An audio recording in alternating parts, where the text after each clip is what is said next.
Assalamualaikum warahmatullahi wabarakatuh. Selamat pagi dan salam sejahtera bagi kita semua.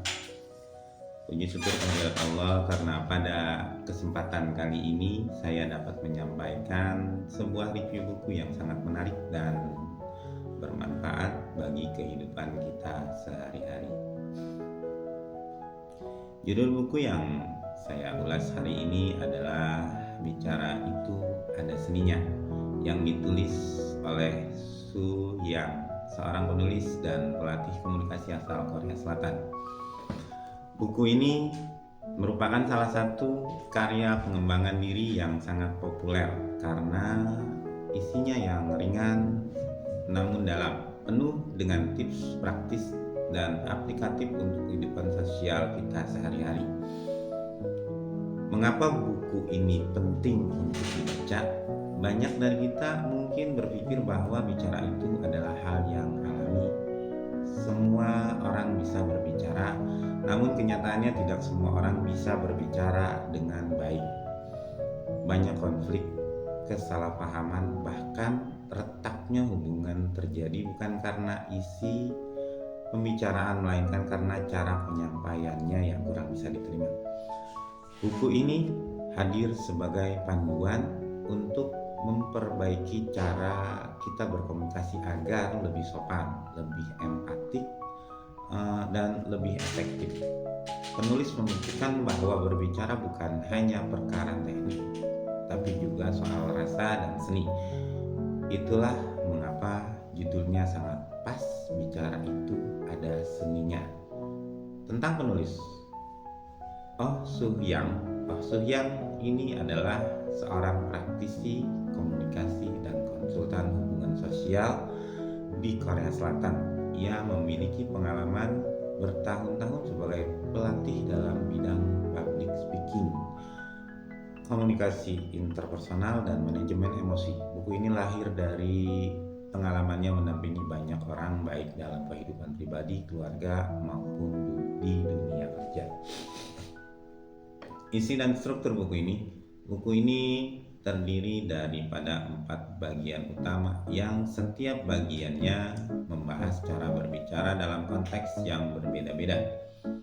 Saya akan menjelaskan tiap bagian secara ringkas namun padat. Yang pertama, berbicara yang membuat lawan bicara nyaman. Di bagian awal ini, penulis mengajak kita untuk menyadari pentingnya kenyamanan lawan berbicara. Salah satu prinsip utamanya adalah yang pertama, berbicaralah bukan untuk membuat diri sendiri terdengar hebat, tapi untuk membuat orang lain merasa berharga. Beberapa tips dari penulis praktis yang diberikan di sini antara lain: dengarkan lebih dulu sebelum berbicara. Selanjutnya, jangan memotong pembicaraan orang lain.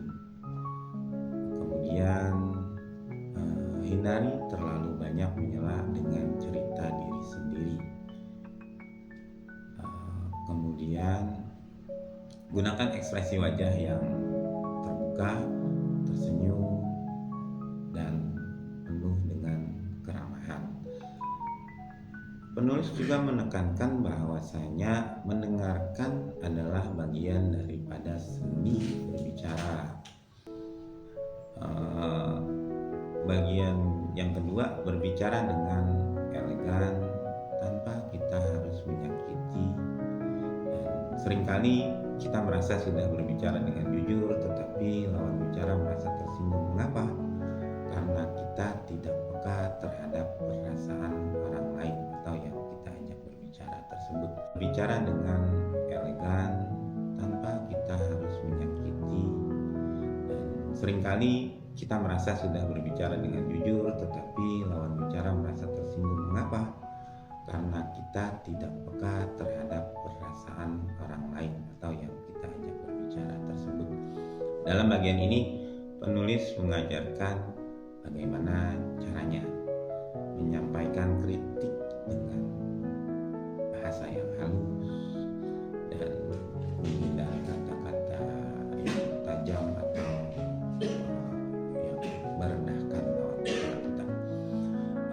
menjaga intonasi suara agar tidak terdengar seperti marah atau bisa dibilang sarkastik.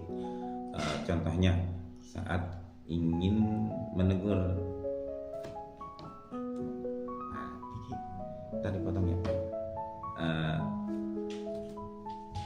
Contohnya saat ingin menegur teman yang sering terlambat, jangan langsung berkata, kamu tuh nggak pernah tepat waktu, tapi cobalah dengan kalimat, misalkan seperti, aku tahu kamu sibuk, tapi kalau kita bisa mulai tepat waktu, mungkin semuanya akan berjalan lebih lancar.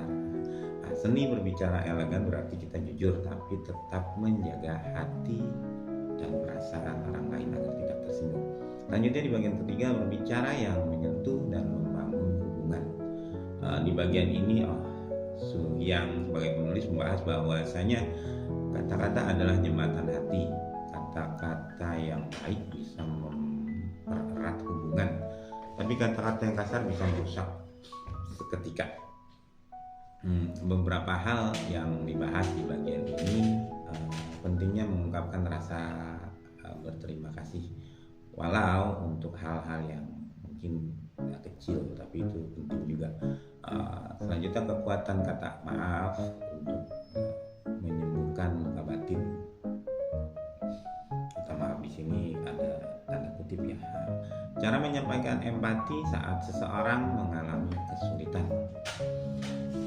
Caranya bagaimana? Penulis mengajak kita untuk tidak pelit dalam menyampaikan pujian, dukungan, kasih sayang, karena seringkali kata-kata yang positif yang kita tahan justru sangat dibutuhkan oleh orang lain atau lawan bicara kita yang sudah kita ajak berbicara.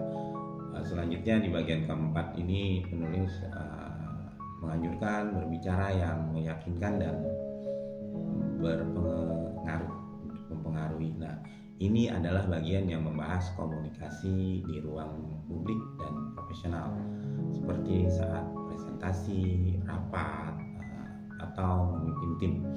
Beberapa teknik yang bisa dijelaskan: gunakan kalimat pembuka yang menarik perhatian, maksudnya di sini. Susun isi pembicaraan dengan logika yang jelas, seperti pembukaan, isi, atau penutupnya. Perkuat pesan dengan bahasa tubuh, kontak mata. Ini bisa dibilang oke. Jadi jangan hanya fokus pada isi, tapi juga bagaimana cara kita menyampaikannya. Nah, di sini namun penulis juga mengingatkan jangan berusaha terlalu keras untuk terlihat pintar atau terlihat sempurna. Justru karena yang tulus, yang jujur, yang bersahabat jauh lebih bisa berpengaruh. Selanjutnya penulis menuliskan kekuatan dan keunggulan buku ini.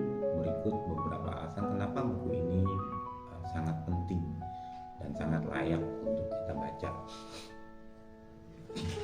Bahasanya ringan, tidak menggurui. Buku ini ditulis dengan bahasanya ringan, tidak menggurui. Buku ini ditulis dengan gaya yang mengalir dan mudah dipahami, seperti sedang mendengarkan nasihat dari teman. Contoh yang konkret dan aplikatif. Penulis menyertakan banyak situasi kehidupan nyata yang sering kita alami, mengajak refleksi. Tidak hanya mengajari tekniknya, tapi buku ini juga mendorong kita mengevaluasi cara bicara kita selama ini. Tidak hanya fokus pada apa yang dikatakan, akan tetapi juga bagaimana dan kapan kita harus mengatakannya. Selanjutnya ada kekurangan buku ini, yaitu meski sangat bagus, ada beberapa hal yang bisa dianggap sebagai kekurangan, seperti kontekstual budaya Korea. Beberapa contoh kasus terlalu mengatakan pada budaya Korea, sehingga kadang merasa kurang relevan dengan kultur kita sebagai orang Indonesia. Kurang membahas komunikasi digital di era sekarang. Kita banyak berkomunikasi lewat teks, lewat chat atau media sosial, namun bagian ini kurang mendapatkan perhatian di buku. Namun kekurangan tersebut bisa dimaklumi dan tidak mengurangi nilai utama daripada buku ini. Selanjutnya, pelajaran penting daripada buku ini ialah dari keseluruhan isi buku ada beberapa pelajaran penting yang bisa kita ambil. Seperti contohnya misalkan ini ya, berbicara adalah seni yang bisa dipelajari dan dilatih. Jadi berbicara itu bisa dipelajari ya.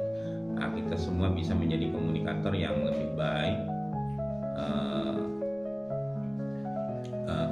Ucapan yang baik bisa mengubah suasana hati, bahkan menyembuhkan luka. Komunikasi bukan tentang siapa yang pintar. Komunikasi itu bukan tentang siapa yang pintar, tetapi siapa yang paling peduli. Berani berbicara itu penting, tapi berani mendengarkan juga itu jauh lebih penting. Nah, di bagian penutup pada buku ini, penutup dan rekomendasi. Sebagai penutup, saya ingin merekomendasikan buku Bicara Itu Ada Seninya kepada siapa saja, baik pelajar, mahasiswa, guru, pemimpin organisasi maupun siapapun yang ingin memperbaiki hubungan sosialnya. Karena di dunia yang semakin sibuk ini, kemampuan berbicara dengan baik adalah salah satu keterampilan hidup yang sangat penting ya. Jika kita bisa menguasai seni berbicara, kita tuh bisa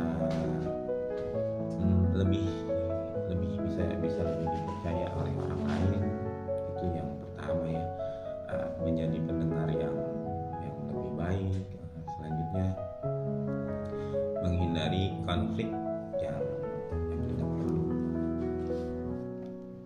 dan tentunya dengan komunikasi yang baik bisa membangun hubungan yang lebih sehat, lebih harmonis dan lebih hangat. Akhir kata, mari kita renungkan satu kalimat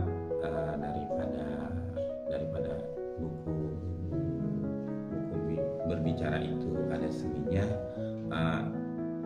yaitu bukan banyaknya kata yang menentukan kedalaman komunikasi, tetapi ketulusan dan kepekaan di dalamnya. Terima kasih atas perhatiannya teman-teman semua. Billahi taufiq wal hidayah. Assalamualaikum warahmatullahi wabarakatuh.